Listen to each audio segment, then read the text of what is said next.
I had been running this liquor shop for nearly 15 years. In that time, I had seen it all. Nervous teenagers trying to sneak past me, and even the occasional parent buying alcohol for their underage kid. But nothing prepared me for what happened that night. It started like any other evening.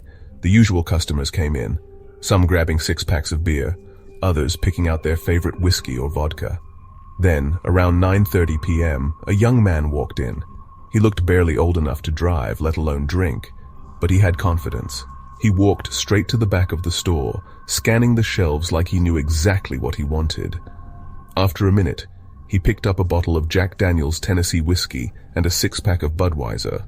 When he approached the counter, I studied him carefully. His face was smooth, no stubble, and his hands trembled slightly as he pulled out his wallet. He handed me his ID with a casual smirk, like he had done this 100 times before. I glanced at the card. It looked perfect. The hologram shined under the fluorescent lights, the texture felt just right, and the barcode scanned successfully. The system approved him as 21 years old. I shrugged, bagged his items, and handed them over. "Have a good night," I said, watching him walk out with that same smirk. The following week, he came back. This time, he picked out a bottle of Grey Goose vodka and another 6-pack, Heineken this time. Again, he moved with confidence, but something felt off. I took his ID and scanned it again, but this time I decided to manually verify it. I typed the information into our shop's verification system. The screen blinked. No records found. My heart started pounding. I casually looked up at him. He was checking his phone, unaware that I was stalling. I tried scanning the barcode again. Still, no match in the official records. I kept my expression neutral. "Sorry, system's being slow tonight," I muttered. "Young man, VO." "No worries," he replied, smiling, but there was something unnatural about it now. As I pretended to troubleshoot, I discreetly reached for my phone under the counter and sent a quick text to the local police. "Possible fake ID case. Come quick." The wait felt like an eternity. I engaged him in small talk, asking if he was celebrating anything special. "Young man, VO." He just laughed and said, "Just a normal Friday night." Then 2 officers walked in. The moment the kid saw them, his face paled. They walked up to the counter. "Sir, can we take a look at that ID?" one of the officers asked. The kid hesitated, but he didn't have a choice. He handed it over. The officers ran a forensic check using a portable scanner. After a minute, they looked at each other. "This is an AI-generated fake," one of them said. I asked, confused. "Yeah," the officer sighed. "These aren't traditional fake IDs. It's not just a Photoshop job. There are AI programs now that generate IDs with realistic photos, holograms, even scannable barcodes. They pull details from stolen databases and create entirely new, believable identities." The kid finally cracked. "Look, I didn't make it myself," he blurted out. "I got it from a guy at my college. He said it was foolproof." "Who's the guy?" the officer pressed. The young man responded, "I don't know his real name. He goes by Byteforge online. He sells IDs through encrypted chats, says he uses AI to make them perfect." One officer turned to the other. "We've heard about these operations.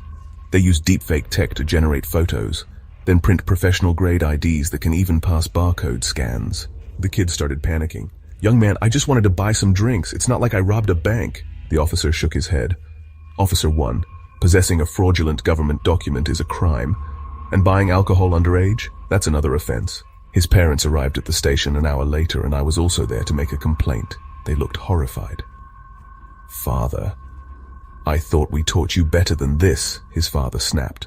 The officer explained the penalties: a $500 fine, mandatory alcohol education classes, and a mark on his record. The kid tried to argue, but his mother's glare shut him up. "Officer 1, you're lucky," the officer added. "Some states charge over $1,000 for fake IDs. If you had tried using this at a club or bar, you could be facing jail time." The kid looked down, defeated. Before they left, he turned to me one last time and muttered, "AI made me 21, just for a little while." I watched him walk out, shoulders slumped, his parents whispering harshly as they led him away. But something gnawed at me. This wasn't just a careless teenager trying to sneak a drink. It was bigger than that. Later that night, I couldn't shake the unease. I did some digging online and found forums where people were openly discussing AI-generated fake IDs. Some even boasted about using deepfake images to fool security systems. If a high school kid could access this, what about criminals with worse intentions? The next morning, I contacted the shop's management. We tightened our ID verification process, adding extra checks and training employees to spot AI-generated fakes. Because the scariest part wasn't that one kid getting caught. It was the thought of how many we didn't. The first time I hadn't checked the ID manually. That was my mistake. I watched him walk out, shoulders slumped, his parents whispering harshly as they led him away. But something gnawed at me. This wasn't just a careless teenager trying to sneak a drink. It was bigger than that. Later that night, I couldn't shake the unease. I did some digging online and found forums where people were openly discussing AI-generated fake IDs.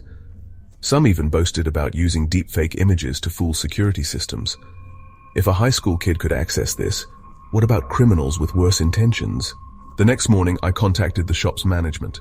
We tightened our ID verification process, adding extra checks and training employees to spot AI-generated fakes. Because the scariest part wasn't that one kid getting caught. It was the thought of how many we didn't. I shuddered. How many more had slipped past me, and how much worse would this get in the future?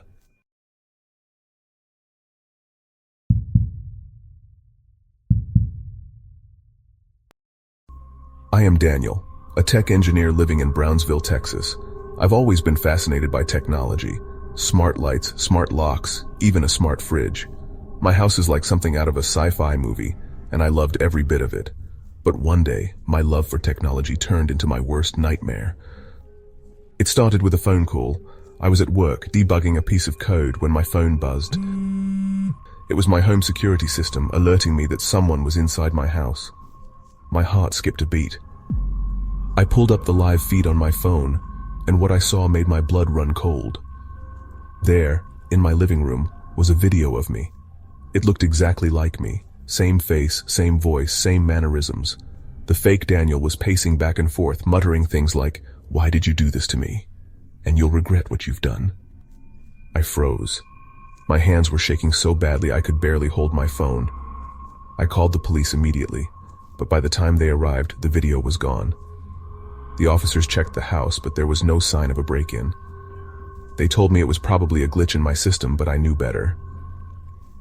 Over the next few days, things got worse. I started receiving videos of myself doing things I'd never done. Yelling at my neighbors, vandalizing my own car, even threatening people online.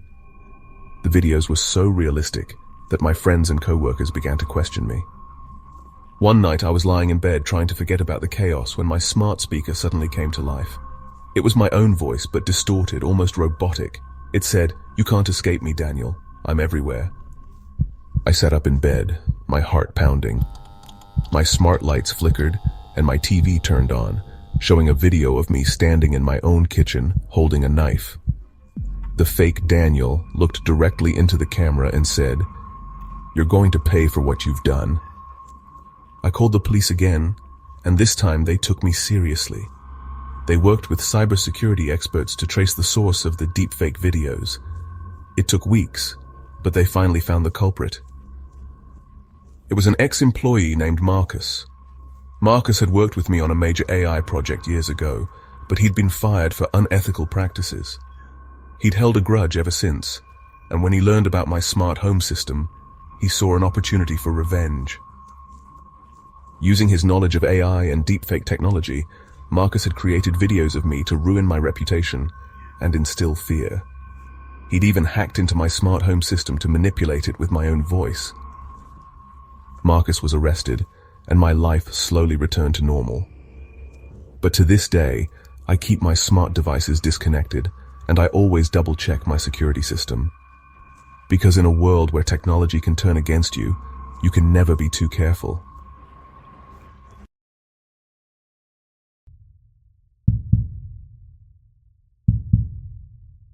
I am Daniel Carter, a 38-year-old software engineer living in Austin, Texas, with my wife Emily and our 6-year-old son Noah. We had recently upgraded our home with a full suite of smart devices, all connected through Google Assistant. The convenience was undeniable. Lights, thermostat, security cameras, even our coffee maker could be controlled with a simple voice command. It felt like living in the future. One night around 2 a.m. I woke up to the sound of Noah crying.